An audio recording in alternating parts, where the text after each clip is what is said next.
ሮል ኦፍ ላው ኤንድ ማኔጅመንት ኦፍ ኮንፍሊክት የሚለውን ስናይ የህግ የበላይነትን እንዲሁም ግጭት በሚፈጠርበት ጊዜ በምን አይነት መልኩ ነው የሚፈታው ማኔጅ የሚደረገው?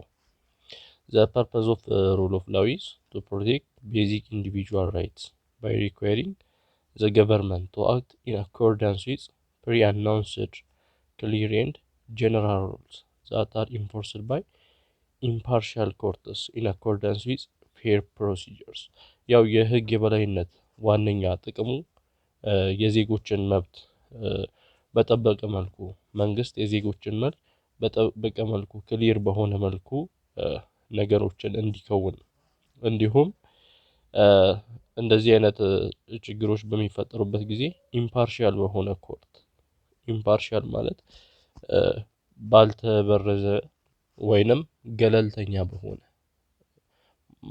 በሌሎች ባልተነካካ ማለት ነው ወይንም ለአንዱ በማያዳላ ገለልተኛ በሆነ ፍርድ ቤት ኮርት እንዲታይ በፌር ፕሮሲጀር ሚዛናዊነት ባለው ፕሮሲጀር ሂደት የዜጎች መብት እንዲጠበቅ ነው ዋነኛው የህግ የበላይነት ዓላማው።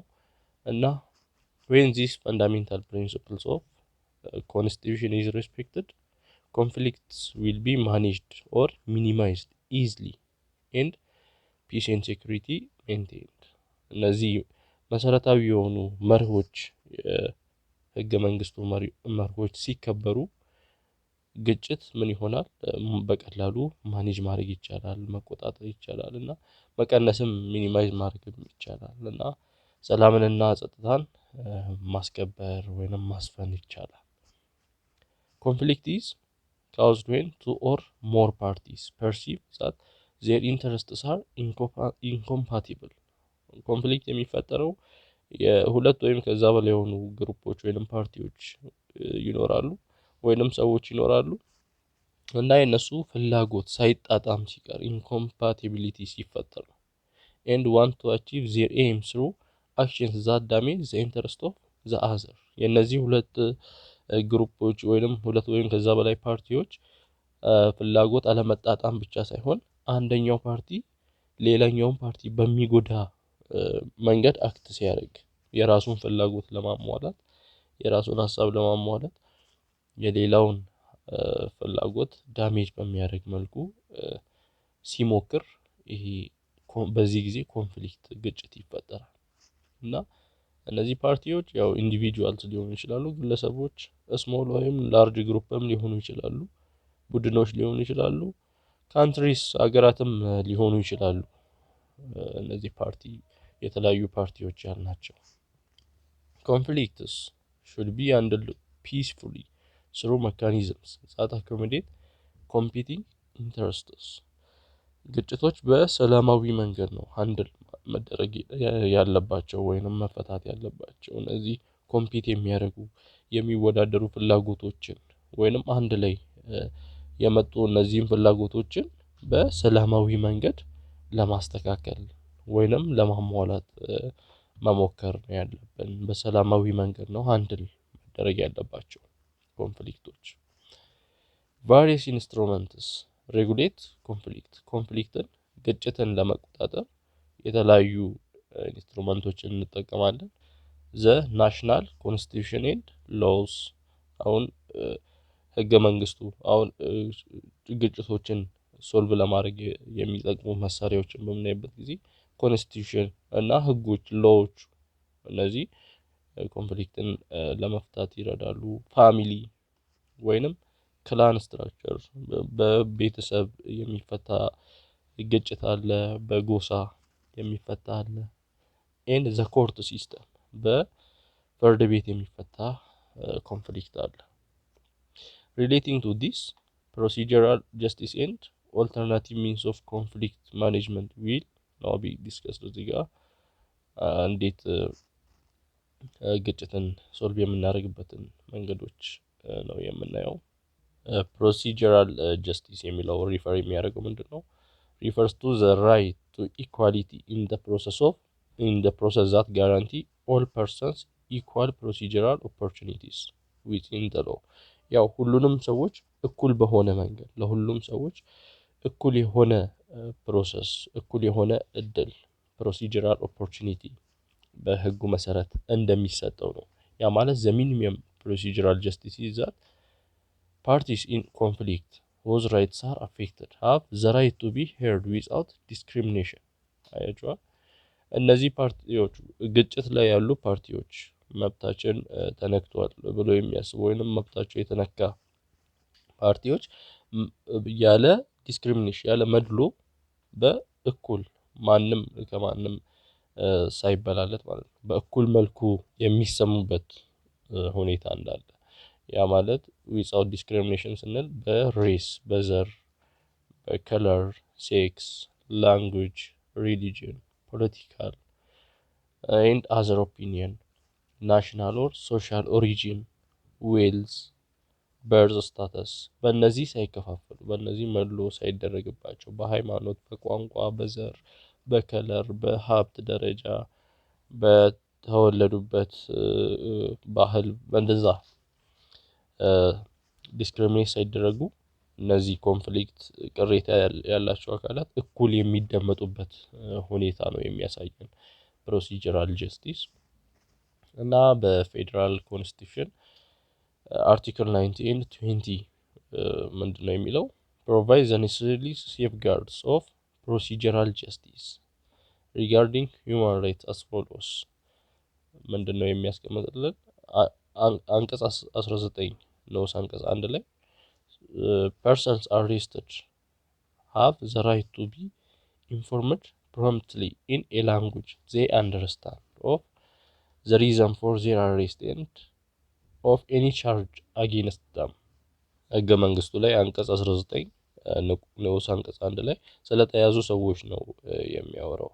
ወንጀል በመፈጸም በመጠርጠር ወንጀል ፈጽመዋል በመባል የተያዙ ሰዎች የቀረበባቸው ክስና ምክንያቶቹ በዝርዝር ወዲያውኑ በሚገባቸው ቋንቋ እንዲነገራቸው መብት እንዳላቸው ነው አንቀጽ 19 ንዑስ አንቀጽ 1 ላይ ስለተያዙ ሰዎች የሚያወራው።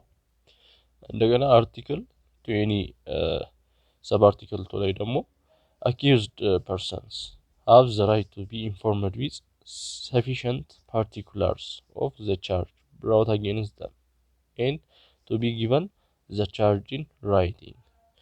አንቀጽ 20 ንዑስ አንቀጽ 2 ላይ ደግሞ ክሱ እነዚህ የተከሰሱ ሰዎች በቂ በሆነ ዝርዝር እንዲነገራቸውና ክሱን በጽሁፍ የማግኘት መብት አላቸው። ክሱ በዝርዝር ሊነገራቸው ይገባል እና እንዲሁም በጽሁፍ መልክ የቀረበባቸው ክስ በጽሁፍ መልክ ሊቀርብላቸው ወይንም የማግኘት መብት አላቸው፣ የመጠየቅ መብት አላቸው። ያለን አርቲክል 27 አርቲክል 4 ላይ ደግሞ accused persons have the right to full access to any evidence presented against them, to examine witnesses testifying against them, to adduce or to have evidence produced in their own defense, and to obtain the attendance of examination of witnesses on their behalf before the court። አንቀጽ 20 ንዑስ አንቀጽ 4 ላይ ደግሞ የቀረበባቸውን ማናቸውንም ማስረጃ የመመልከት፣ የቀረቡባቸው ምስክሮች የመጠየቅ፣ ለመከላከል የሚያስችላቸውን ማስረጃ የማቅረብ ወይንም የማስቀረብ እንዲሁም ምስክሮቻቸው ቀርበው እንዲሰሙላቸው የመጠየቅ መብት አላቸው።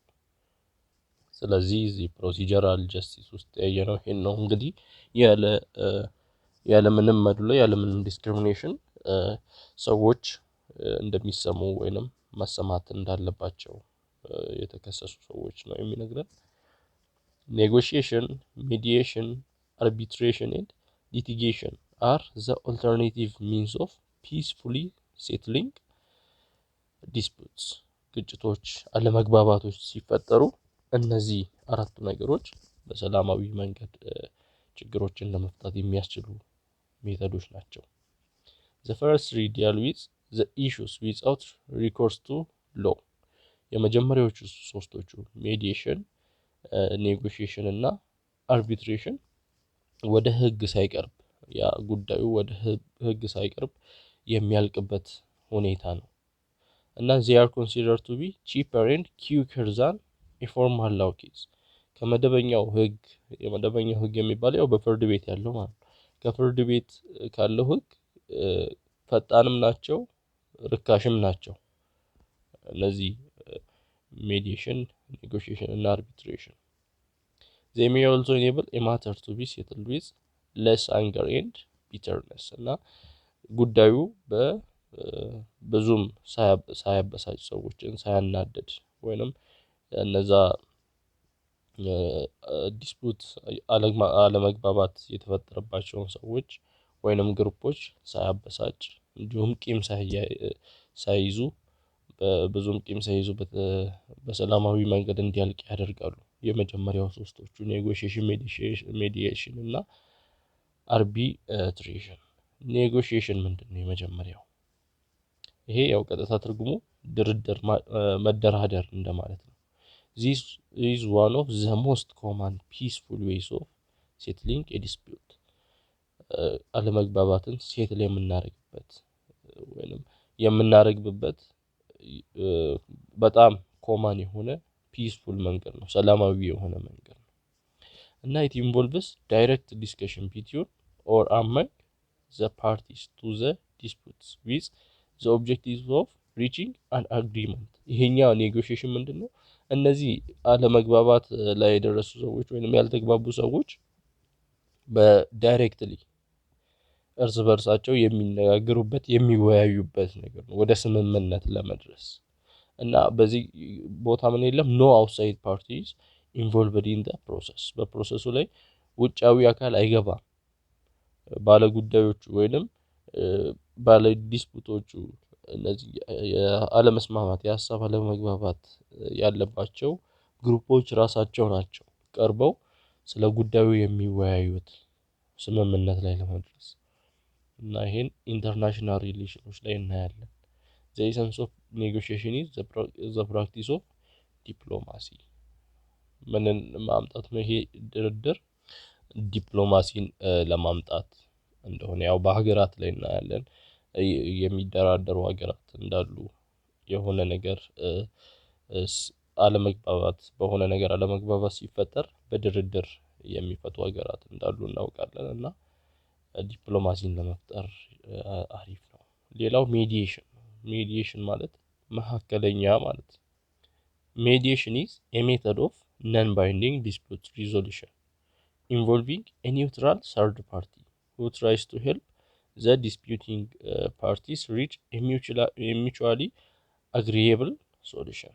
እዚህ ጋር ምን ይገባል? ሶስተኛ ወገን ይገባል። የሚገባው ሶስተኛ ወገን ምንድነው? ኒውትራል ነው፣ ማንንም አይነግፍ ማለት ነው። ወይንም ከሁለቱም ወገን ያልሆነ ሶስተኛ ወገን ኒውትራል ሰርድ ፓርቲ ይገባና ምን ለማድረግ ነው የሚጥረው?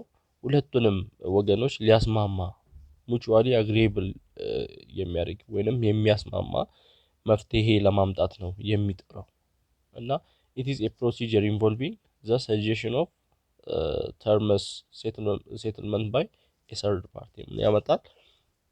ሀሳቦችን ያቀርባል። ሁለቱንም ግሩፖች የሚያስማሙ ሀሳቦችን ሰጀሽኖችን ያመጣላቸዋል። እና the mediator enters into negotiations between disputants seeking terms of compromise acceptable to both። አያችኋ ይሄ ሜዲዬተሩ የሚገባው ወይንም ይሄ መካከለኛው የሚገባው ወገን ምን ለማድረግ ነው? እነዚህ በዲስፑታንት መሃል ምን ለመፍጠር አክሴፕቴብል ለሁለቱም ግሩፕ አክሴፕቴብል የሆኑ ኮምፕሮማይዝ የሚያደርጉ የሚያሳምኑ ተርሞችን ነው የሚያስቀምጥላቸው።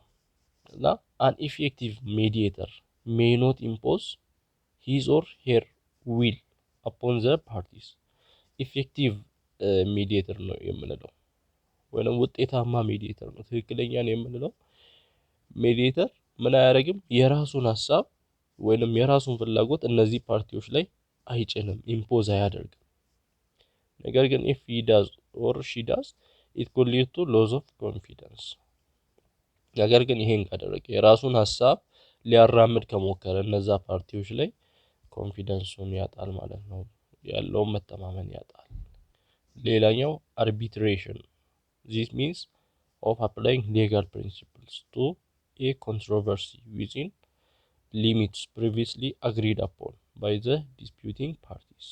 ይሄኛው ደግሞ እነዚህ ሁለቱ ወገኖች መጀመሪያ ተስማምተው የነበሩበትን ነገር ተስማምተው የነበሩበት ግራውንድ ይኖራል አብረው በሚሰሩበት ጊዜ እና ያንን ነገር ለማስከበር ያንን ሌጋል ህጋዊ የሆነ ነገር ለማስከበር የሚሰራ ነው እና ምን አለ a panel of judges or arbitrators is created either by a special agreement of the parties or by an existing mutual treaty ምን ይዘጋጃል ማለት ነው አርቢትሬሪ ሽማግሌዎች በሁለቱ ፓርቲዎች ወይንም ያልተግባቡ ፓርቲዎች ወይንም ክርክር ያለባቸው ፓርቲዎች ማለት ነው በሁለቱ ፓርቲዎች አማካኝነት ይመረጣል ጀጆች ዳኞች ይመረጣሉ በሁለቱም ፍላጎት የሁለቱንም ሰዎች ፍላጎት ባሟላ መልኩ ወይንም ድሮም በተጻፈ ትሪቲ ካለ ወይንም ስምምነት ካለ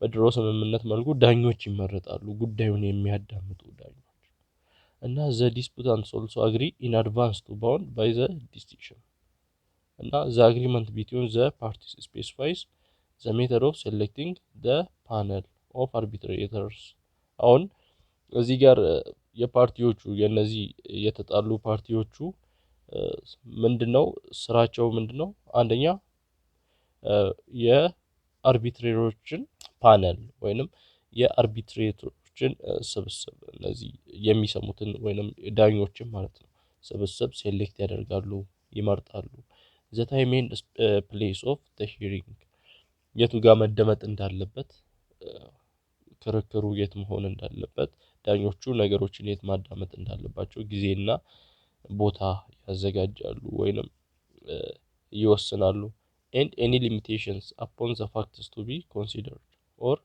principles of law or equity to be applied in arriving at a decision ያው ውሳኔ ላይ ሲደረስ በትክክለኛው መንገድ ህግንና ኢኩዊቲን ባከበረ መልኩ አፕላይ ባደረገ መልኩ ሆን አለበት እና ያው አርቢትሬሽን ይሄ ነው አርቢትሬተሮች ይመረጣሉ ሁለቱም ወገን በኩል ከዛ ለነሱ ያላቸውን ሐሳብ ያላቸውን እያንዳንዳቸው ግሩፖች ያላቸውን ተቃውሞ ያቀርባሉ ያሰማሉ ከዛ በዛ መንገድ ነው የሚፈታው ሌላው አራተኛው ሜተድ ሊቲጌሽን ነው ከላይ ያየናቸው ሶስቶቹ ቺፐር እና ኢዚ የሆኑ ቀላል የሆኑ ኪውከርም ፈጣን የሆኑ መንገዶች ናቸው ይሄ ግን ወደ ፍርድ ቤት ፎርማል ነው ከፍርድ ሙግት እንደማለት ነው ሊቲጌሽን ቀጥታ ትርጉሙ ፎርማል ነው እና this is a process of carrying on a suit before the court ፍርድ ቤት ቀርቦ ነው እንትን የሚያደርጉት that means it is a proceeding by party or parties against another in a court of law ያው እነዚህ የተጋጩ ፓርቲዎች አንዱ ሌላውን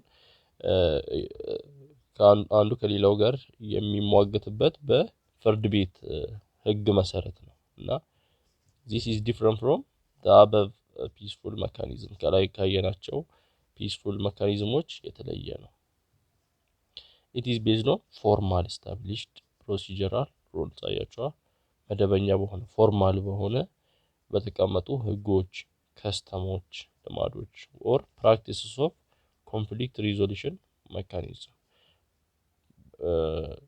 የግጭት አፈታት ፕራክቲሶችን ምን ባሉ ፎርማል በሆኑ መንገድ ነው የሚከተለው ሊቲጌሽን የሚለውን በምናይበት ጊዜ እና some practical causes or reasons of conflict are as follows ምንድነው ምክንያት ግጭት እንዲፈጠር ምክንያት የሚሆኑ ነገሮችን ጥቂቶችን እዚህ ጋር በምናይበት ጊዜ interests can diverge for many reasons የሰው ፍላጎት ወይንም ፍላጎቶች በተለያየ ምክንያት ዳይቨርጅ ሊያደርጉ ይችላሉ ሊጋጩ ይችላሉ ሊለያዩ ይችላሉ እና the following are the main causes ዋና ምክንያቶቹ አንደኛ ሪሶርስ ነው በሪሶርስ ምክንያት በተለያዩ ንብረቶች ሪሶርሶች ለቴሪቶሪ ሊሆን ይችላል ድንበር ዋተር ውሃ ኢነርጂ ሶርስስ እንደ ፉድ ሊሆን ይችላል እና how they should be distributed and money አሁን በእነዚህ በሪሶርሶች በንብረቶች ወይንም በጥሬ እቃዎች ምክንያት ግጭት ሊፈጠር ይችላል። በድንበር ግጭት ይፈጠራል። በውሃ ምግብ እንዴት ነው መሰራጨት ያለበት? በገንዘብ አለመግባባቶች ይመጣሉ። ይሄ አንደኛው ኮዝ ነው። ሌላው ፓወር ነው፣ ስልጣን። ሃው ኮንትሮል ኤንድ ፓርቲሲፔሽን ኢን ፖለቲካል ዲሲዥን ሜኪንግ ጋር አሎኬትድ። እንዴት ነው መወሰን ያለበት? እንዴት ነው የሆነ ግሩፕ ምን ያህል ነው ስልጣን መኖር ያለበት የሚለው የስልጣን አለመግባባትም ወይንም ስልጣንን መፈለግም ግጭትን ሊያመጣ ይችላል። ሌላው አይደንቲቲ፣ በማንነት concerning the cultural, social and political communities to which people feel tied። በማንነት ምክንያት ግጭት ሊመጣ ይችላል። በባህል፣ በማህበረሰብ ወይንም በፖለቲካዊ አስተሳሰቡ ምክንያት ግጭት ሊፈጠር ይችላል። ሌላኛው ስታተስ whether people believe they are treated with respect and dignity and whether their traditions and social positions are respected። ሰዎች ክብሬ ተጠብቋል ወይ ብለው በሚያስቡት ወይንም ባህሌን እና ማህበረሰቤን ወይንም ማህበራዊ ላይፌን ሪስፔክትድ ሆኗል ወይ በሚለው በዛ ስታተስ ምክንያት ግጭት ሊፈጠር ይችላል። ተከብሯል አልተከበረም፣ የሚገባ ክብር እየተሰጠኝ አይደለም በሚለው። ሌላ ቫሊዩስ ኤንድ ብሊፍስ፣ እሴቶችና አስተሳሰቦች። ያ ማለት ፓርቲኩላርሊ ዞስ ኢምበዲድ ኢን ሲስተም ኦፍ ገቨርንመንት፣ ሪሊጅን ኦር አይዲዮሎጂ። ያው የተለያየ ሀሳብ ይኖራል። ሰው የተለያየ ብሊፍ አለው። በሃይማኖቱም ብናይ በገቨርንመንትም ብናይ በአይዲዮሎጂም ደረጃ ብናይ የተለያየ ሀሳብ አለው እና በዛ ምክንያት ግጭትም ሊመጣ ይችላል። ያው ባለፈው ቶፒክ ላይ ስለ ኮንስቲቱሽን፣ ስለ ሎው፣ ስለ ሩል እና ሬጉሌሽን ሄራርኪዎች አይተን ነበር። ኮንስቲቱሽን ከላይ እንደሆነ ሱፕሪም እንደሆነ፣ ከዛ ቀጥሎ ደግሞ ሎዎች እንደሚመጡ፣ ከሎው ቀጥሎ ደግሞ ሩል እና ሬጉሌሽኖች እንደሚመጡ እና ሁሉም ሎዎች ኮንስቲቱሽንን መጣረስ እንደሌለባቸው እንዲሁም ሁሉም ሩልስ እና ሬጉሌሽኖች ደግሞ ሎውን መጣረስ እንደሌለባቸው ሄራርኪዎችን አይተን ነበር። ሎው እና ሩልስ ምንድን ናቸው? laws are considered as primary legislation or proclamation enacted by the highest legislative organ of the country called parliament። ሎው የምንላቸው ያው ህግ፣ ሩልም ሎውም ህግ የሚሉትን እና ደንብ የሚሉትን ቃል ነው የሚይዙት እና በእንግሊዘኛው ሎው እና ሩል ብለን ስንከፍላቸው ሎው ምንድነው? ፕራይመሪ ሌጂስሌሽን እንደ ፕራይመሪ አዋጅ ፕሮክላሜሽን ወይንም ሌጂስሌሽን ነው የሚታየው እና ይሄ ኢናክት የሚደረገው ወይንም የሚወጣው ሎው በሃይስት ሌጂስሌቲቭ ኦርጋን በሆነው በሀገሪቱ ላይ ትልቁ የህግ አውጪ አካል በሆነው በፓርላማው አማካኝነት ነው እና ኢን ዘ ኢትዮጵያን ኮንቴክስት ያው ሃውስ ኦፍ ፒፕል ሪፕሬዘንታቲቮች ናቸው። የህዝብ ተወካዮች ምክር ቤት ነው ሎዎችን የሚያወጡት በፌዴራል ሌቨል እና በሪጂናል ሌቭል በክልል ሌቭል ደግሞ ሌጂስሌቲቭ ካውንሲል ወይንም ህግ አውጪ ምክር ቤት ነው በክልሎች ሌቭል ሎዎችን የሚያወጡት እና ሎስ ካንኖት ቢ ቻሌንጅድ ኤክሰፕት ዌር ዜ አር ኢን ኮንፍሊክት ዊዝ ኮንስቲቱሽናል ሩልስ። ከኮንስቲቱሽናል ሩሎች ጋር ካልተጋጩ በስተቀር ሎዎች ይከበራሉ ወይንም ተፈጻሚነት አላቸው ምንን እስካልጣሱ ድረስ፣ ህገ መንግስቱን እስካልጣሱ ድረስ። ሩል የምንላቸው ደግሞ እነዚህ እንደ ሴኮንደሪ ሌጂስሌሽን ነው የሚታዩት። ሎው እንደ ፕራይመሪ ሌጂስሌሽን ሲሆን ሩል ደግሞ እንደ ሴኮንደሪ ሌጂስሌሽን እና ኢናክት የሚደረጉት ደግሞ ባይ ኦርጋንስ ላወር ዛን ዘ ፓርላመንት such as the council of ministers and sometimes by individual ministries mandated to do so። እነዚህ ደግሞ ከፓርላማው ባነሰ ኦርጋን ነው እነዚህ ሩሎች የሚወጡት። ሎውን ፓርላመንቱ እንደሚያወጣው ወይንም ሃውስ ኦፍ ፒፕል ሪፕሬዘንታቲቭ እንደሚያወጣ አይተናል በፌዴራል ደረጃ። በክልል ደረጃ ደግሞ ሌጂስሌቲቭ ካውንሲል እንደሚያወጣ አይተናል። ሩል ግን ከፓርላማው ባነሰ ስልጣን ባለው ኦርጋን ነው የሚወጣው።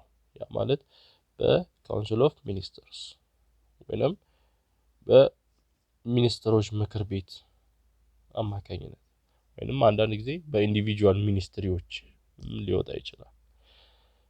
ያንን ህግ እንዲያወጡ በተፈቀደላቸው ሚኒስትሪዎች ማለት ነው። ሩልስ ካን ኖት ኮንትራዲክት ኦርዲነሪ ሎስ ኦር ኤ ፕሮክላሜሽን። ሩሎች ምን መሆን የለባቸው? ከሎዎች ጋር መጋጨት የለባቸው። ከላው ጋር የሚጋጩ ከሆነ ውድቅ ነው የሚደረገው። ስለዚህ ሩሎች ማንን ማክበር አለባቸው? ሎውን ማክበር አለባቸው። ስለዚህ ከሎው በታች ነው ያሉት። there are also rules made by associations that govern the behavior of their members። ያው ሩሎች አሉ በአሶሲዬሽኖች በማህበራት የሚወጡ ሩሎች ህጎች አሉ። እዛ ማህበር ውስጥ ያሉት አባላት እንዴት መንቀሳቀስ እንዳለባቸው ባህሪያቸው እንዴት መሆን እንዳለበት የሚያደርግ። understanding the law making process helps us to identify whether the law is fair, clear and easy to follow without contradicting the rule of law and social values። law making processን ማወቃችን ህግ እንዴት እንደሚወጣ ወይንም ህግ እንዴት እንደሚረቅ ያንን ሂደቱን ማወቃችን ለምን ይረዳናል? ያ ህግ ፌር ነው ወይ፣ ሚዛናዊ ነው ወይ፣ ወይንም ክሊር ግልጽ ነው ወይ፣ ወይንም ኢዚ ነው ወይ፣ ለመረዳት ቀላል ነው ወይ የሚለውን ለማወቅ ይጠቅመናል። እንደገና የህግ የበላይነትን ደግሞ ኮንትራዲክት ሳናደርግ ሳንጥስ እንድንከተል ይረዳናል። የህግ የበላይነትን ሆነ የሶሻል የማህበራዊ እሴቶችን በማይጥስ መልኩ። therefore laws and rules must be። ስለዚህ ሎዎች እና ሩሎች ምንድነው መሆን ያለባቸው? አንደኛ ፌር መሆን አለባቸው፣ ሚዛናዊ መሆን አለባቸው። rules and laws must be impartial። አያችኋ? የማያዳሉ መሆን አለባቸው፣ ጀስት መሆን አለባቸው እና ኢኩዊቴብል መሆን አለባቸው። ሚዛናዊ፣ ጀስት፣ ሚዛናዊ፣ ኢኩዊቴብል መሆን አለባቸው። rules and laws must be impartial, just and equitable። ስለዚህ they must be free from or free of bias and prejudice። ከቢያዝ ወይንም ሚዛናዊ ካለመሆን መጠበቅ አለባቸው፣ ከፕሪጁዲስ መጠበቅ አለባቸው። ስለዚህ rules and laws must apply impersonally። rules and laws ምንድነው? ኢምፐርሰናሊ ነው አፕላይ ማድረግ ያለባቸው። ለሆነ ወገን አድልተው ለሆነ ግለሰብ አድልተው ሳይሆን ኢምፐርሰናሊ በግላዊነት የሆነ ሰው ፍላጎት በሚጠብቅ መንገድ መሆን የለበትም። ለሁሉም እንደ አንድ ነው ማገልገል ያለባቸው። ለፓርቲኩላር ግሩፕ ወይንም ፓርቲኩላር ፒፕል ሊያደሉ አይገባም። ወይንም ኖር መስት ዜ ቢ አንኢኳል ኦር አርቢትራሪ ኢን ዜር አፕሊኬሽን። ወይንም ሲፈጸሙ አንኢኳል መሆን የለባቸው። ሁሉንም እኩል በሆነ መንገድ ነው ማስተናገድ ያለባቸው። and they must not single out specific individuals or groups for favorable or harsh treatment። የሆነን ግሩፕ መርጦ መጥቀም ወይንም የሆነን ግሩፕ መርጦ መጉዳት የለበትም። ህግ ምንድነው? ይሄ ሁሉ የሚነግረን ህግ ምን መሆን እንዳለበት ነው፣ ፌር መሆን እንዳለበት። rules and laws ፌር መሆን አለባቸው። ሌላኛው easy to understand መሆን አለበት።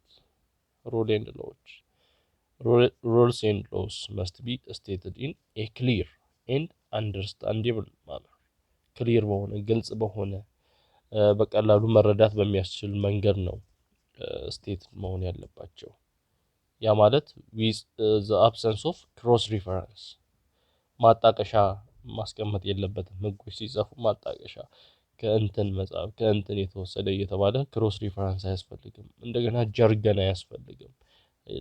ያልተለመዱ ቃላት ሊሆኑ ይችላሉ፣ ወይንም የአራዳ ቋንቋ አይነት የምንላቸው ሁሉም ሰው ሊያውቃቸው የማይችላቸው ቃላቶች ማለት ነው። እንደዚህ አይነት ቃላቶች ሊኖሩ አይገባም። which otherwise makes them difficult to understand። እንደዚህ ከሆነ ክሮስ ሪፈረንስ ካለባቸው ጃርገን ካለበት ለመረዳት ስለሚከብድ።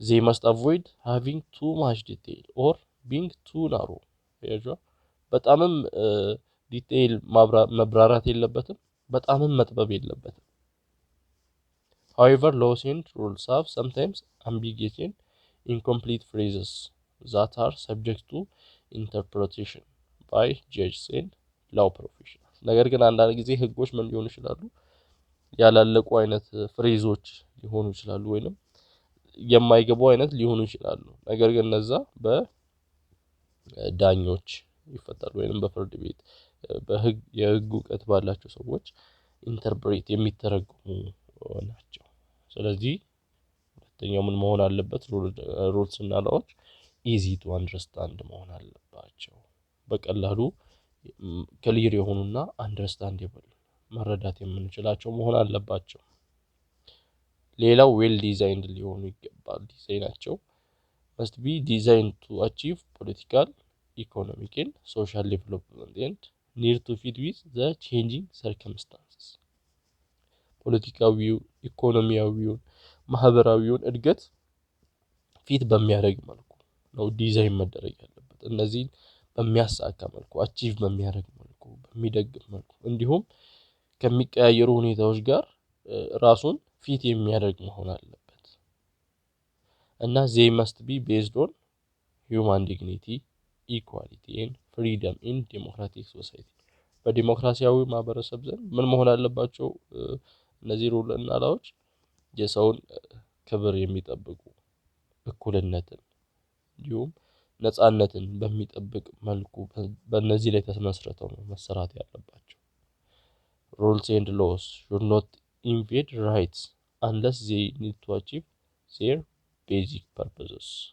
መሰረታዊ ዓላማቸውን ለማሳካት ካልሆነ በስተቀር መብቶችን ሊጥሱ አይገባም ሩል እና ላዎች መብቶችን ሊጥሱ አይገባም ሌላው ክሊር መሆን አለበት ነው rules and laws should be clear as to what is expected by the people so that they are able to conform their conduct accordingly ለሰዎች ግልጽ መሆን አለበት ያው ሰዎች የሚጠበቅባቸውን ነገሮች መረዳት እንዲችሉ መሆን አለበት ግልጽ መሆን አለበት ግልጽ በሆነ መንገድ ሊጻፍ የሚገባው ሌላው not violating other values ሌሎች እሴቶችን ሊጥስ አይገባም አሁን የተለያዩ ካልቸራል ግሩፖች አሉ የተለያዩ ባህል ያላቸው የተለያዩ ባህላዊ ስቴት ያላቸው ሰዎች ማህበረሰቦች አሉ እና should not affect rights to participate enjoy and practice in cultural life እና የነዚህን ባህሎች ሊጥስ አይገባም የነዚህን እሴቶች ሊጥስ አይገባም እነዛ ሰዎች ኢንጆይ የሚያደርጉትን ፓርቲሲፔት የሚያደርጉትን የካልቸራል ላይፋቸውን አፌክት ሊያደርግ አይገባም ሌሎች ቫልዩዎችን ቫዮሌት ማድረግ የለበትም እንዲሁም possible to follow rules and laws need to have the quality by which persons find them possible to live up to their expectations አያችሁ ሰዎች ለመከተል ፖሲብል የሆኑ መሆን አለበት ህጉ ያንን ህግ ለመተግበር ያንን ህግ እና ደም ለመከተል ፖሲብል ሊሆን ይገባል ወይንም የሚቻል ሊሆን ይገባል ሰዎች ከዛ ህግ ጋር ለመኖር የሚችሉ መሆን አለባቸው ያ ማለት rules and laws which are irrelevant ambiguous obstructing cultural developments are difficult to respect ambiguous የሆኑ ትክክል ያልሆኑ ህጎችን የማህበረሰቡን እድገት የሚገቱ ህጎች ከሆኑ ወይንም የአንድን ሰው ሐሳብ አስተሳሰብ የአንድ ማህበረሰብ አስተሳሰብ የሚቃወሙ ከሆኑ ያ ማለት እሴቶችን የሚቃወሙ ከሆኑ ሃይማኖትን የሚቃወም ከሆነ ማንንም አይሰማውም ያንን ስለዚህ ህጎች ለመከበር ፖሲብል መሆን አለባቸው ለመከተል የሚቻሉ አይነት መሆን አለባቸው እና consequentially they could be source of disagreement and instability አሁን እንደዚህ የሚያደርጉ ከሆነ ህጎች ካልቸራል ዴቨሎፕመንት የሚያጠፉ ከሆነ ambiguous ከሆኑ irrelevant ከሆኑ የዲስአግሪመንት ያለ መስማማት ምንጭ ነው የሚሆኑት ወይንም የብጥብጥ ምክንያት መንስኤ ነው የሚሆኑት in democratic constitutions individual rights are protected by constitutional laws ያው በዲሞክራሲያዊ በሆኑ ህገ መንግስት ላይ ምንድነው የሰዎች የግለሰቦች መብት በህገ መንግስቱ የተጠበቀ ነው። The judiciary has also an important role in protecting the constitutionally guaranteed rights of individuals. ጁዲሽሪ ደግሞ ወይንም ህግ አውጪ አካል የዜጎችን መብት በመጠበቅ ረገድ ኢምፖርታንት የሆነ ሚና ይጫወታል። እና the judiciary protects the individual rights mainly through the principle of due process of law. የኢንዲቪጁዋል ራይቶችን በምን አይነት መልክ ነው የሚጠብቀው? በዱይ ፕሮሰስ ኦፍ ላው መንገድ በህጉ መሰረት ማለት ነው። ዱይ ፕሮሰስ ኦፍ ላው ማለት this means the conduct of legal proceedings according to established rules and principles for the protection and enforcement of private rights including notice and the right to a fair hearing before a tribunal with the power to decide the case. አያችኋል? በህጋዊ መሰረት በህግና በደንቦቹ መሰረት በመርሁ መሰረት ዱይ ፕሮሰስ ኦፍ ላው ማለት የዜጎች መብት የሚጠበቀው ዜጎች ነገሮችን ማከናወን ያለባቸው እንዲሁም ህግ ፊት ቀርበው በትክክል መሰማት እንዳለባቸው መስተናገድ ያለባቸው ዜጎች በህጉ መሰረት ነው ዱይ ፕሮሰስ ኦፍ ላው የምንለው። ያ ማለት the accused person must at all times be given a proper opportunity to answer the charges against him or her. የተከሰሰው ሰው ወይንም የተያዘው ሰው ተጠርጣሪ ተብሎ የተያዘው ሰው ማለት ነው በማንኛውም ጊዜ ፕሮፐር የሆኑ እድሎች ሊሰጡት ይገባል የመመለስ ስለቀረበበት ክስ የመመለስ የመናገር በፈለገበት ሰዓት የመናገር መብት ሊሰጠው ይገባል። እና in addition the defendant must be able to challenge evidence and cross-examine witnesses presented against him or her. እንዲሁም ዲፌንዳንቱ ፍርድ ቤት የቀረበው ተከሳሽ የቀረበበትን ማስረጃዎች ቻሌንጅ የማድረግ መብት አለው። እነዛ ማስረጃዎች ላይ ልክ ናቸው አይደለም እያለ ምክንያት የማቅረብ መብት አለው። ምስክሮችን ደግሞ ክሮስ ኤግዛማይን የማድረግ የፈለገውን ነገር የመጠየቅ መብት አለው። እና the principle of due process of law has some basic elements. ይሄ ዱይ ፕሮሰስ ላው በህጉ መሰረት የሚለው ፕሪንሲፕል ቤዚክ ኤሌመንቶች አሉት። እና እነዚህ ቤዚክ ኤሌመንቶች ምንድነው? አንደኛው ሄቢስ ኮርፐስ ነው። ይሄ ምንድነው? this is a remedy that is available to a person who is arrested illegally and or who is not brought before court of law within the legally prescribed period of time. አያችሁ ሄቢስ ኮርፐስ የምንለው ሬሜዲ ነው ወይንም ካሳ ነው። የሆነ ሰው ተጠርጣሪ ሆኖ ሲያዝ ኢሌጋሊ ከታሰረ ወይንም በህጉ መሰረት አሬስትድ የሆነው በህጉ መሰረት ካልሆነ የሚከፈለው ካሳ ወይንም ያ የተያዘው ተጠርጣሪ ተብሎ የተያዘው ሰው በአስፈላጊው ሰዓት ኮርት ላይ ካልቀረበ ወደ ፍርድ ቤት መቅረብ ያለበት ጊዜ አለ። በዛ ጊዜ ውስጥ ወደ ፍርድ ቤት ካልቀረበ የሚሰጠው ሬሜዲ ካሳ ነው ሄቢስ ኮርፐስ የምንለው።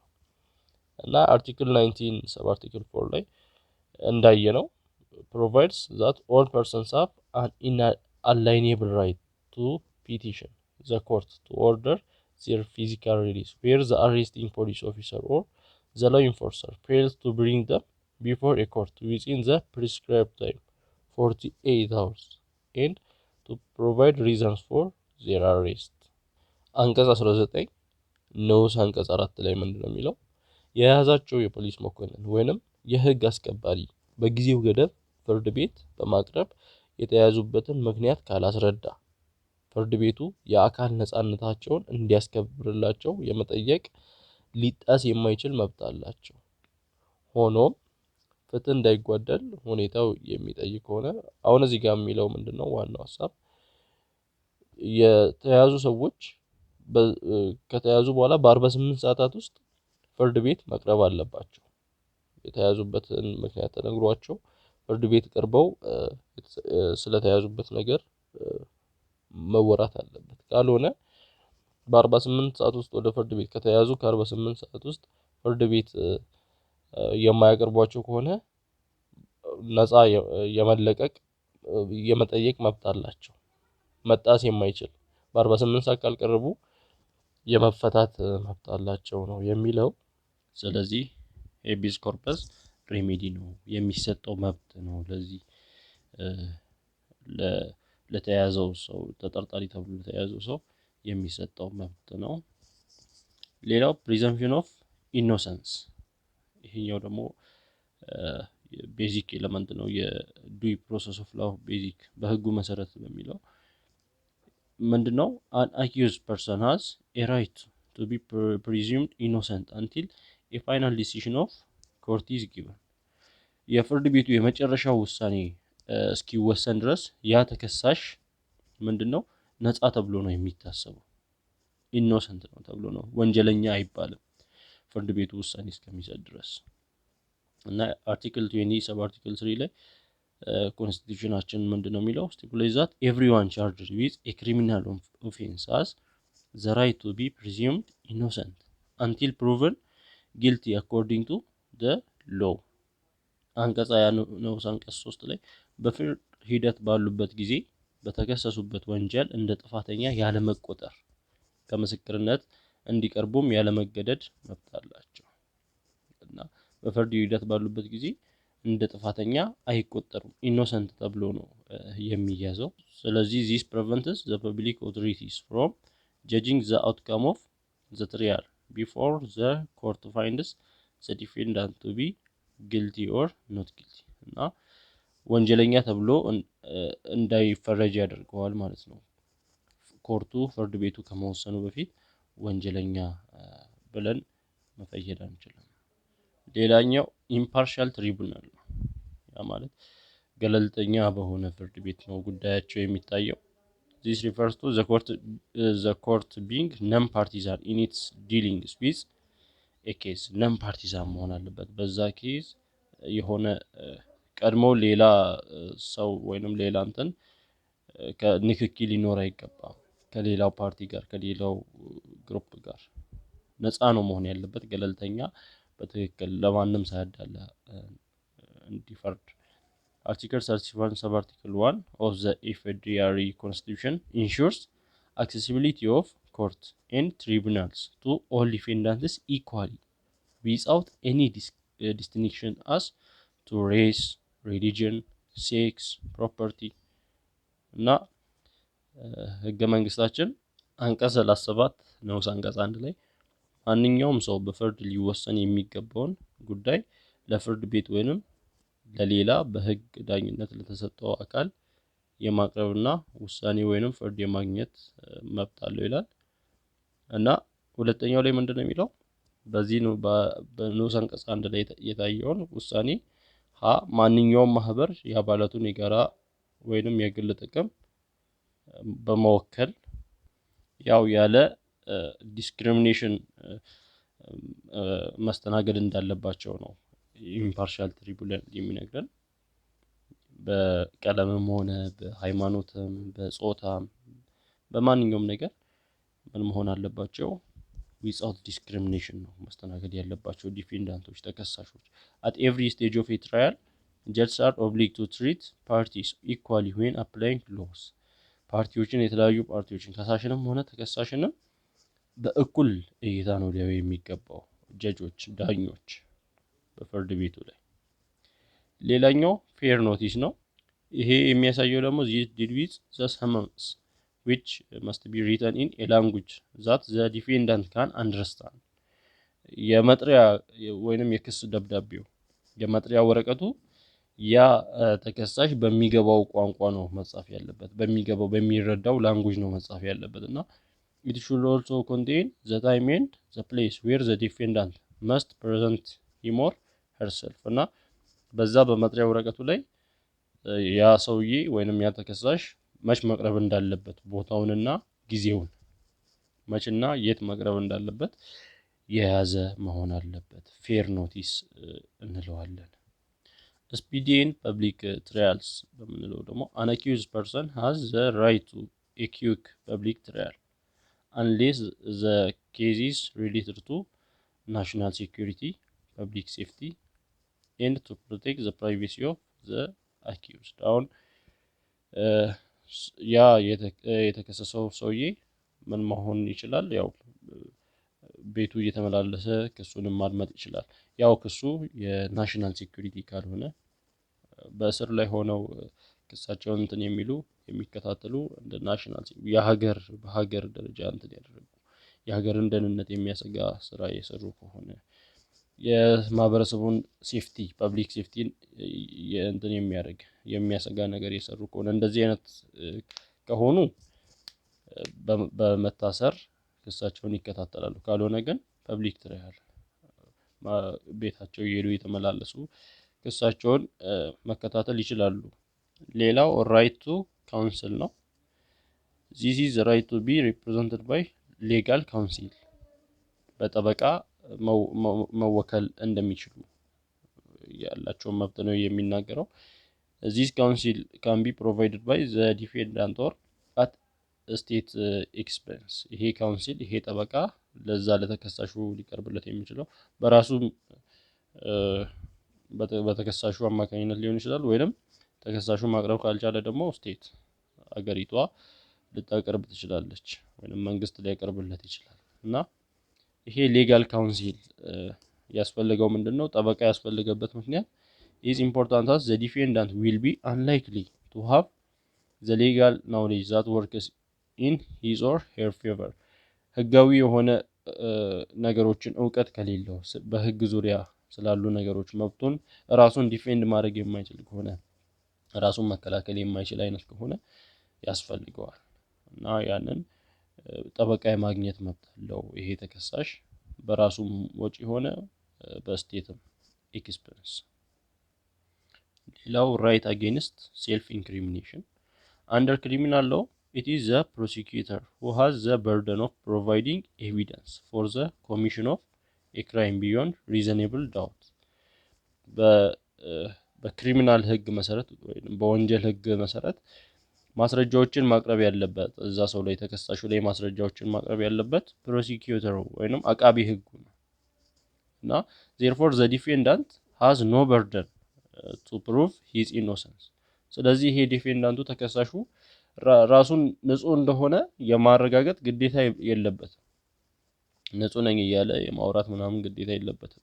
ማስረጃው አቃቢ ህግ ያመጣል።